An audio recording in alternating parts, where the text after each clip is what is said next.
जय हिंद। मेरा नाम मेघा परमार है और मैं मध्य प्रदेश की पहली लड़की हूँ जिसने दुनिया की सबसे ऊंची चोटी माउंट एवरेस्ट को फतह किया है। प्रॉपर मैं जो हूँ वो हूँ एक छोटा सा गांव है मध्य प्रदेश में, सीहोर जिले के अंदर, भोजनगर, वहाँ की निवासी हूँ। मेरे पापा खेती बाड़ी करते हैं, मतलब एक किसान है और मुझे गर्व होता है कि मैं एक किसान की बेटी हूँ।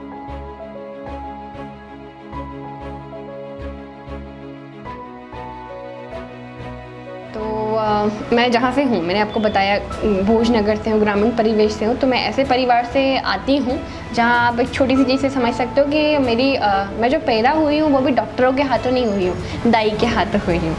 तो जब मेरा जन्म हुआ तो हमारे घर मेरी 6 बुआएँ हैं, मेरे मंझले पापा, बड़े पापा की, ऐसे मिला के हम 7 बहनें हैं पूरी मिला के। तो घर में ढेर सारी लड़कियाँ होती हैं और हमारे घर ढेर सारी लड़की के बाद कहते हैं ना घर का चिराग, हमारे भाई आते हैं। यही मेरे समय था जब मैं पैदा हुई।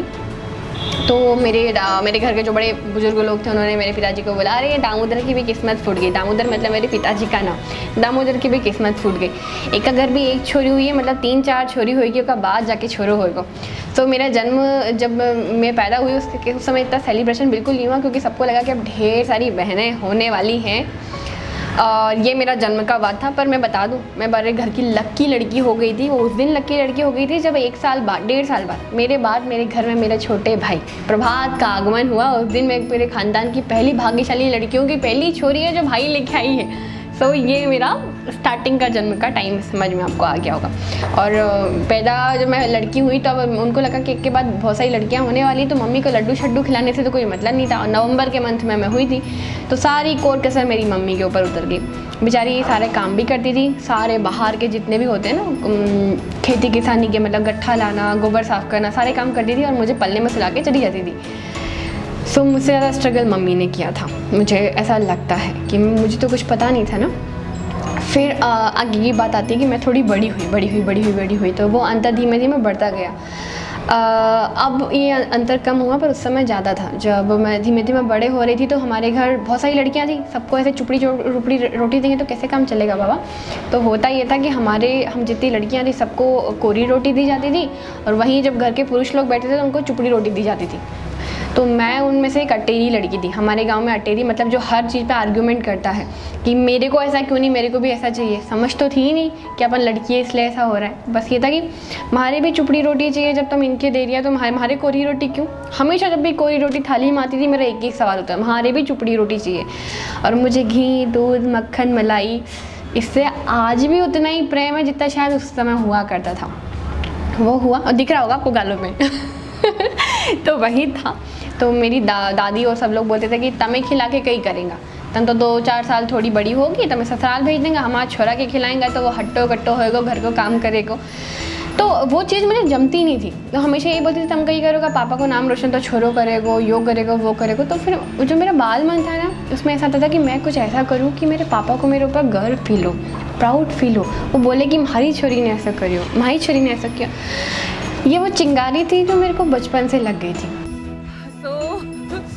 बहुत ठंडा है और हम लोग बाहर अभी निकले हैं जस्ट छोटा सा डाइजेशन वॉक के लिए। और क्या कहूँ, गाना तो मुझे वही याद आता है, आज मैं ऊपर आसमान नीचे, आज मैं आगे। कहीं ना कहीं मुझे लगता है वो उसमें मेरे पिताजी का भी बहुत बड़ा हाथ है। वो कॉम्प्रोमाइज़ नहीं होने देते थे। जैसे चुपड़ी रोटी, कोरी रोटी भेले में तो वो कुछ नहीं कर सकते थे ना, पर जब हम अलग हुए थे उसके बाद वो बराबरी से हम दोनों बहन भाई को रखते थे। और हुआ ये था कि जब हम बड़ी होती थी वो गवर्नमेंट स्कूल में पढ़ते थे, हम गवर्नमेंट स्कूल में पढ़ते थे। गवर्नमेंट स्कूल के आपको हालात पता है। तो जब झोला मतलब बक्सा, उनका बिस्ता जो होता है ना, बस्ता, स्कूल का झोला, जब नया बच्चों भाई लोगों को खरीद के देते थे तो मैं जिद करती थी मेरे को भी नया झोला चाहिए, नया झोला चाहिए। तो मेरे बेचारे सीधे साधे गाँव के भोले पिताजी जो खुद के कुर्ते अभी 2-2 साल होते खरीदते ला नहीं पाते, तो वो हम मेरे लिए बैग कहाँ से लेकर आएंगे।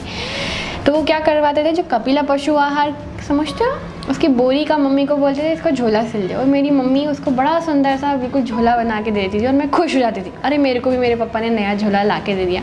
ये छोटी छोटी चीज़ें थी जिसमें ऐसा लगता था कि मुझे मेरे पापा के लिए, इन सब के लिए कुछ करना है। और मुझे ऐसा लगता है हम सब, आप हो, मैं हूँ, कुछ भी हो, हम सब बाद में सोचते हैं कि हम देश या राज्य के लिए कुछ करें। पहली जो चीज़ आती है ना, हम सब के मन में वही आती है कि हमारे घर वालों को, हमारे पापा को हमारे ऊपर प्राउड फील होना चाहिए, होता है ना। तो वही मेरे साथ था। फिर मैं और बड़ी होती गई, मतलब मैं 9th क्लास में आ गई, तब मुझे समझ में आने लगा कि मुझे कुछ अलग करना है, कुछ तो करना है, कुछ तो करना है। वो इसलिए क्योंकि मैंने मेरी मम्मी को हमेशा घर से 2 बार बाहर निकलते हुए देखा था, रक्षाबंधन और संक्रांति पे। मुझे शादी करनी है, बच्चे करनी है, माँ बनना है, बहन बनना है, सारे रूपों को अदा करना है जो मैं एक नारी होने के साथ मेरे अंदर आएंगे। पर इसके अलावा मुझे हमेशा से उस दिन से क्लिक हो गया था जब मैं 9th क्लास में थी कि मेरी खुद की एक अलग आइडेंटिटी रहे, पहचान रहे। मैं मेघा परमार हूँ तो मैं मेघा परमार हूँ। मैं माँ, बहन, बेटी सारे रोल अदा करूँ। मैं आप सबसे भी बोलूँगी कि आप सारे रोल अदा कीजिए जो एक समाज में होते हैं, पर आपकी खुद की भी एक आइडेंटिटी हमेशा होनी चाहिए। आपका जो नाम है वो पहचान जरूर होना चाहिए।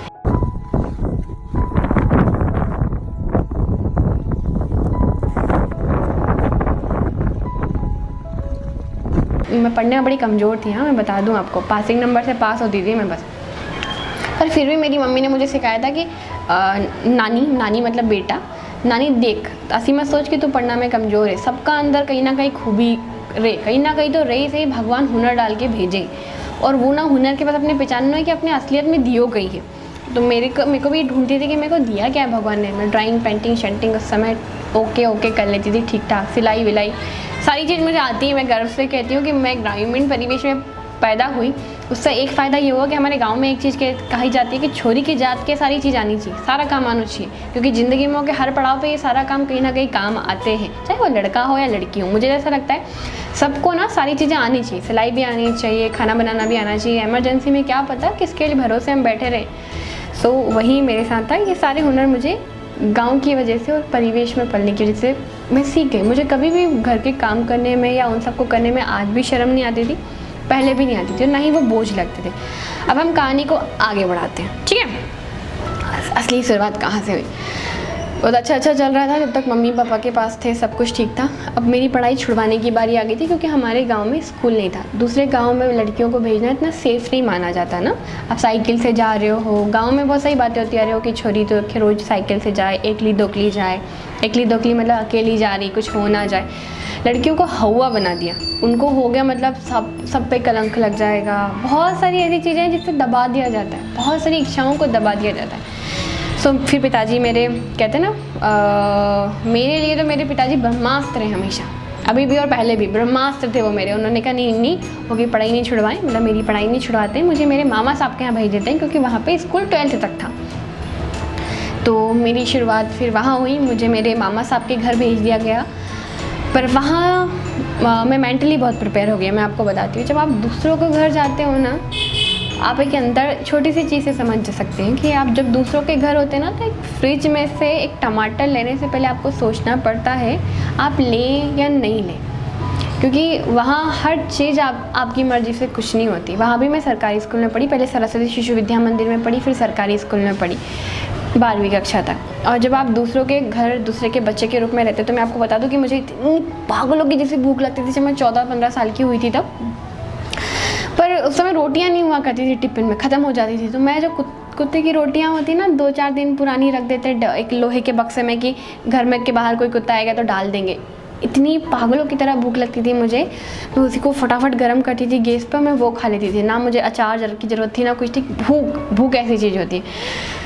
और जब आप दूसरों के घर होते तो आप कह नहीं सकते कि आपको क्या वो चीज़ चाहिए। मम्मी से तो हम लड़ झगड़ के बोल रहे मेरे को भूख लग रही है खाना बना दो, भूख लग रही है खाना बना दो। आप कभी नहीं बोल सकते ये चीज़ें। मेरे को ये अंतर वहाँ आ गए थे जब मैं मामा साहब के घर आई थी। फिर 12वीं कक्षा में जब मैं थी, तो उस दरमियान मैंने फिर वहाँ पे बॉयज़ स्कूल में मुझे पढ़ना पड़ा, क्योंकि मैथमेटिक्स वहाँ पे नॉर्मल स्कूलों में नहीं था, आर्ट्स था। तो मेरे नाना साहब ने कहा कि हम रख रहे हैं तो तुमको आगे पढ़ाने के लिए तुम ढंग के सब्जेक्ट लो। तो मेरे को बिल्कुल पसंद नहीं है, मैं बता दूँ आपको मैथमेटिक्स। हाँ, मजबूरी में मैंने 12th मैथमेटिक्स से की, और वहाँ बॉयज़ स्कूल में हम 6 लड़कियाँ थी, बाकी सारे लड़के थे। तो वो एक्सपीरियंस मेरे लिए बड़ा डिफरेंट था कि उन सब के बीच, और स्कूल में जो मेरी मार्कशीट है उसमें नाम भी लिखा है boys high secondary school Akodia Mandi, जहाँ से मैं 12th पास आउट हूँ। सो ये बड़ा इंटरेस्टिंग सी चीज़ थी। सब लोग बड़े अच्छे थे, पर मैंने वहाँ से अच्छे से पढ़ाई की, कुछ ही नंबर से पास हुई। और एक छोटा सा किस्सा, जब मैं 12वीं कक्षा का रिज़ल्ट आया उस दिन बताती हूँ मैं। क्या हुआ, मेरे साथ के जितने भी लोग थे, ये फ़ेल हो गया, वो फ़ेल हो गया, इसको सप्लीमेंट्री आ गई, ये फ़ेल हो गया। हाय रब्बा, मेरी क्या हार्ट बीट बढ़ रही थी, बहुत ख़तरनाक वाली। सो ये हुआ है था कि जब मेरा रिज़ल्ट आने वाला था, मेरी भी सुट्टी पुट्टी गुम, जैसे हर बच्चे की होती है, आपकी भी हुई होगी। रिज़ल्ट के पहले ऐसा दुनिया में कोई बच्चा नहीं होता जिसकी हार्ट बीट ना बढ़े, ठीक है, कोई भी नहीं है, सबके बढ़ती है। रिज़ल्ट आने वाला है, आने वाला है, आने वाला है। जब फ़ोन में वो नंबर डाले जा रहे थे मेरे रिज़ल्ट निकालने के लिए, मैं बता नहीं सकती, तो मैंने अपने आप को जाके वॉशरूम में बंद कर लिया। और इसलिए क्या कि मान लो फेल हुई तो मम्मी बहुत मारने वाली है, बहुत मारने वाली है। मैं वॉशरूम से निकल नहीं रही हूँ, मेरे घर वालों को डर लगा कि बच्ची बाथरूम में बंद है। मेरे पापा जी मेरे पास आए, और दुनिया के पहले इकलौते पापा होंगे, मैं आपको बता दूं। मेरे पिताजी ने बोले, बेटा कोई फ़र्क नहीं पड़े, तू सप्लीमेंट्री से पास हो जाएगी, तो भी मैं उतना ही खुश हुआ जितना तू उतना परसेंट से पास होगी। तो मेरे को लगा चलो मम्मी मारेगी तो मारेगी, पापा तो अपने साथ है, बस और क्या है। फिर मेरा 12वीं का रिज़ल्ट आया, मैं बहुत कम नंबरों से पास हुई थी, पर अच्छे से पास हो गई थी। और मेरे घर में उतना ही सेलिब्रेशन किया गया था जब मेरा भाई डिस्ट्रिक्ट टॉपर आया था, और उसके लिए सेलिब्रेशन के लिए मिठाइयाँ बांटी गई थी। मैं 12वीं पास हुई हूँ, मतलब बहुत बड़ी बात, सबके लिए मिठाई बांटी गई थी, तो मैं बड़ी खुश। चलो मेरे घर वाले तो खुश हैं। पर हमारे यहाँ क्या होता है कि 12वीं के तुरंत बाद 18 साल के हो जाते हो तो शादियाँ कर दी जाती हैं। सो जैसे ही मेरा 12th कंप्लीट हुआ था, हमारे गांव में क्या करते हैं, बहुत सारी बहनों की एक साथ शादी करते हैं, तो उससे क्या होता है, जो खाने का खर्चा होता है ना, वो बच जाता है। तो मेरा नंबर भी उसी के तुरंत बाद था, और मेरे भी एक नाम लड़की की तरह था कि अब अपनी भी शादी होने वाली है, 12वीं के बाद आगे का पढ़ने का क्या है, ऐसा लग रहा था हमारे यहाँ। और मैं आपको बता दूँ कि आज से 1 साल पहले तक मेरी खुद की इंगेजमेंट को 17 साल पूरे हो चुके थे। हमारे गांव में बालपन में मंगनियाँ कर दी जाती हैं, और जब आप बड़े होते हो तो उसी के तुरंत बाद उसी व्यक्ति से शादी कर दी जाती है। आप पहले उस व्यक्ति को कभी नहीं देखते हो, केवल आपके, और इंगेजमेंट भी ऐसे होती है कि नारियल यहाँ से वहाँ भेज दिया, लड़के को केवल आप मंडप के समय देखते हो कि इस व्यक्ति से आपकी शादी हो रही है। सो वही मंगनी मेरी हुई थी, पर मेरे पिताजी ने अभी 1 साल पहले उससे ख़त्म कर दिया, कुछ पर्सनल वजह से, जो मुझे इतना पता नहीं है।